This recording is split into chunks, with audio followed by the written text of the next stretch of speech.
In one of my videos about Appalachia, I talked about maroon cities, and one of the questions that I got about it was, what's a maroon city? And that just made me realize that it has been almost a full year since we've talked about maroon cities.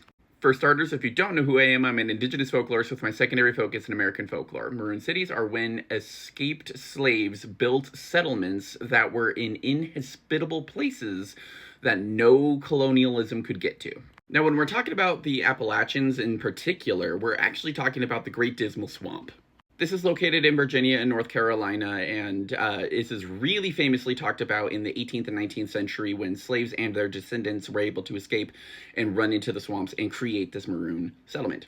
Basically, there's record of thousands of people living on the settlement when it was supposed to be super inhospitable, and the reason that they could do so is because it wasn't just the Africans who were there, it was also the indigenous people who ran with them to make sure that they had the ability to understand the land and to make sure that they had the freedom.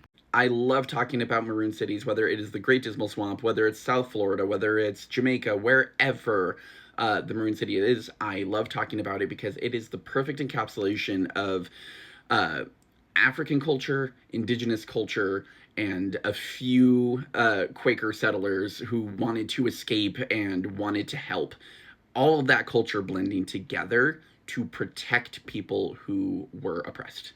It also is a great opportunity to showcase just how complicated folklore and folkways and folk life really is, because while these maroon cultures were blending and changing and creating traditions, you also had, the Quakers, you also had the Trail of Tears, you also had all these other things that were influencing the culture of that mountain range.